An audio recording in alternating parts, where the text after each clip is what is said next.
ओम शांति। 20 नवंबर 2024। आज की मधुर महावाक्य। मीठे बच्चे, मनमना भव के वशीकरण मंत्र से ही तुम माया पर जीत पा सकते हो। यही मंत्र सबको याद दिलाओ। प्रश्न। इस बेहद के ड्रामा में सबसे ज़बरदस्त लेबर्स व नौकर कौन कौन हैं और कैसे? उत्तर। इस पुरानी दुनिया की सफाई करने वाले सबसे ज़बरदस्त लेबर्स हैं।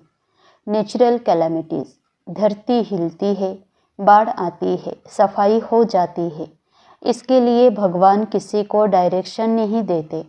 बाप कैसे बच्चों को डिस्ट्रॉय करेंगे, यह तो ड्रामा में पार्ट है। रावण का राज्य है ना, इसे गॉडली कैलामिटीज़ नहीं कहेंगे।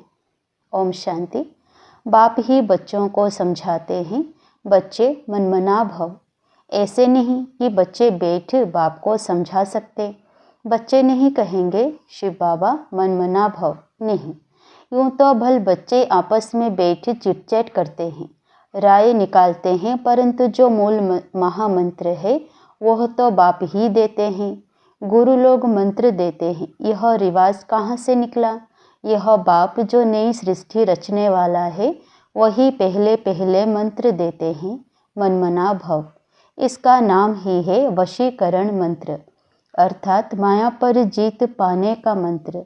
यह कोई अंदर में जपना नहीं है, यह तो समझाना होता है। बाप अर्थ सहित समझाते हैं। भल गीता में है, परंतु अर्थ कोई नहीं समझते हैं। यह गीता का एपिसोड भी है, परंतु सिर्फ नाम बदली कर दिया है। कितनी बड़ी बड़ी पुस्तक आदि भक्ति मार्ग में बनती है। वास्तव में यह तो ओरली बाप बैठ बच्चों को समझाते हैं। बाप की आत्मा में ज्ञान है, बच्चों की भी आत्मा ही ज्ञान धारण करती है। बाकी सिर्फ सहज कर समझाने के लिए यह चित्र आदि बनाए जाते हैं। तुम बच्चों की तो बुद्धि में यह सारा नॉलेज है। तुम जानते हो बरोबर आदि सनातन देवी देवता धर्म था और कोई खंड नहीं था। फिर बाद में यह खंड ऐड हुए हैं, तो वह भी चित्र एक कोने में रख देना चाहिए जहाँ तुम दिखलाते हो भारत में इनका राज्य था तो और कोई धर्म नहीं था। अभी तो कितने ढेर धर्म हैं, फिर यह सब नहीं रहेंगे। यह है बाबा का प्लान। उन विचारों को कितनी चिंता लगी हुई है। तुम बच्चे समझते हो यह तो बिल्कुल ठीक है। लिखा हुआ भी है, बाप आकर ब्रह्मा द्वारा स्थापन करते हैं। किसकी? नई दुनिया की। जमुना का कंठा यह है कैपिटल। वहाँ एक ही धर्म होता है। झाड़ बिल्कुल छोटा है। इस झाड़ का ज्ञान भी बाप ही देते हैं। चक्र का ज्ञान देते हैं। सतयुग में एक ही भाषा होती है और कोई भाषा नहीं होगी। तुम सिद्ध कर सकते हो एक ही भारत था, एक ही राज्य था, एक ही भाषा थी। पैराडाइज में सुख शांति थी, दुख का नाम निशान नहीं था। हेल्थ वेल्थ हैप्पीनेस सब था। भारत नया था तो आयु भी बहुत बड़ी थी, क्योंकि पवित्रता थी। पवित्रता में मनुष्य तंदुरुस्त रहते हैं। अपवित्रता में देखो मनुष्यों का क्या हाल हो जाता है। बैठे बैठे अकाले मृत्यु हो जाती है। जवान भी मर पड़ते हैं। दुख कितना होता है। वहाँ अकाले मृत्यु होती नहीं, फुल एज होती है। पीढ़ी तक अर्थात बुढ़ापे तक कोई मरते नहीं है।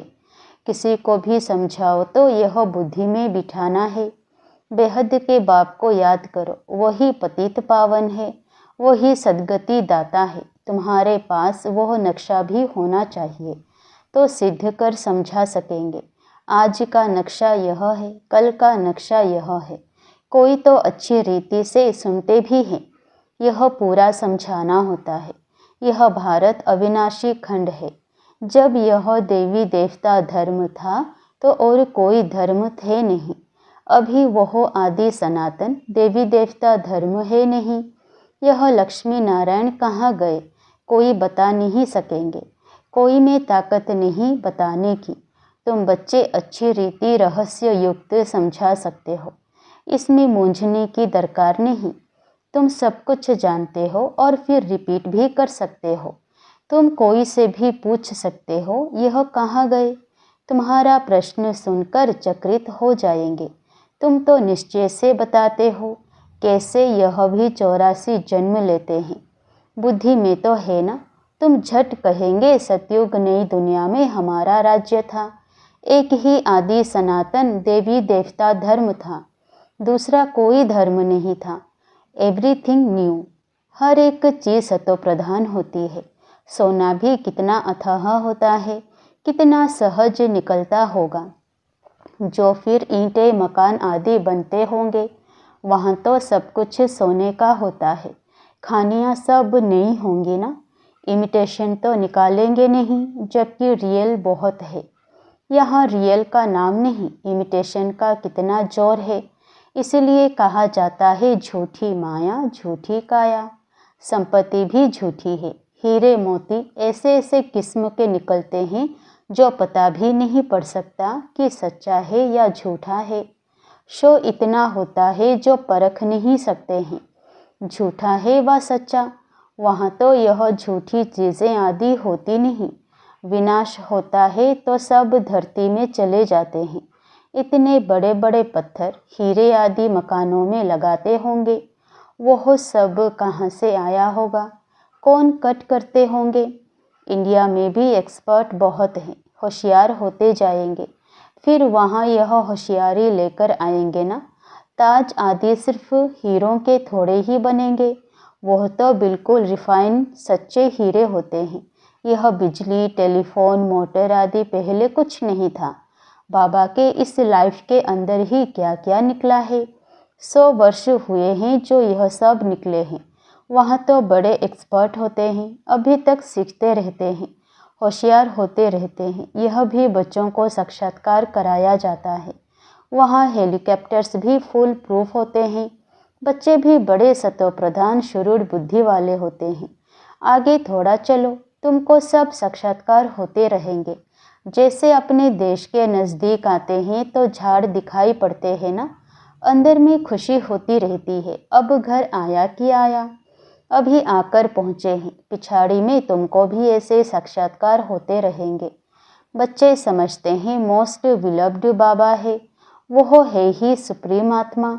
उनको सब याद भी करते हैं। भक्ति मार्ग में तुम भी याद करते थे ना परमात्मा को, परंतु यह मालूम नहीं था कि वह छोटा है व बड़ा है। गाते भी हैं, चमकता है अजब सितारा भ्रकुटी के बीच में, तो ज़रूर बिंदी मिसल होगा ना। उनको ही कहा जाता है सुप्रीम आत्मा माना परमात्मा। उनमें खूबियाँ तो सब हैं ही। ज्ञान का सागर है, क्या ज्ञान सुनाएंगे? वह तो जब सुनावे तब तो मालूम पड़े ना। तुम भी पहले जानते थे क्या? सिर्फ भक्ति ही जानते थे। अभी तो समझते हो वंडर है। आत्मा को भी इन आँखों से देख नहीं सकते हैं, तो बाप को भी भूल जाते हैं। ड्रामा में पार्ट ही ऐसा है, जिसको विश्व का मालिक बनाते हैं, उनका नाम डाल देते हैं और बनाने वाले का नाम गुम कर देते हैं। श्री कृष्ण को त्रिलोकीनाथ वैकुंठनाथ यह कह दिया है। अर्थ कुछ नहीं समझते हैं, सिर्फ बड़ाई दे देते हैं। भक्ति मार्ग में अनेक बातें बैठ बनाई है। कहते हैं भगवान में इतनी ताकत है, वो हजारों सूर्य से तेज है, सबको भस्म कर सकते हैं। ऐसी ऐसी बातें बना दी है। बाप कहते हैं मैं बच्चों को जलाऊंगा कैसे? यह तो हो नहीं सकता। बच्चों को बाप डिस्ट्रॉय करेंगे क्या? नहीं, यह तो ड्रामा में पार्ट है। पुरानी दुनिया खत्म होनी है। पुरानी दुनिया के विनाश के लिए यह नेचुरल कैलामिटी सब लेबर्स हैं। कितने ज़बरदस्त लेबर्स हैं। ऐसे नहीं कि उन्हों को बाप का डायरेक्शन है कि विनाश करो, नहीं। तूफान लगते हैं, फेमन होता है, भगवान कहते हैं क्या यह करो? कभी नहीं। यह तो ड्रामा में पार्ट है। बाप नहीं कहते हैं बॉम्ब्स बनाओ, यह सब रावण की मत कहेंगे। यह बना बनाया ड्रामा है। रावण का राज्य है तो आसुरी बुद्धि बन जाते हैं। कितने मरते हैं, आखिरी में सब जला देंगे। यह बना बनाया खेल है जो रिपीट होता है। बाकी ऐसे नहीं कि शंकर के आंख खोलने से विनाश हो जाता है। इनको गॉडली कैलामिटीज़ भी नहीं कहेंगे, यह नेचुरल ही है। अब बाप तुम बच्चों को श्रीमत दे रहे हैं, कोई को दुख आदि देने की बात ही नहीं। बाप तो है ही सुख का रास्ता बताने वाला। ड्रामा प्लान अनुसार मकान पुराना होता ही जाएगा। बाप भी कहते हैं यह सारी दुनिया पुरानी हो गई है, यह खलास होनी चाहिए। आपस में लड़ते देखो कैसे हैं। आसुरी बुद्धि है ना। जब ईश्वरीय बुद्धि है तो कोई भी मारने आदि की बात ही नहीं।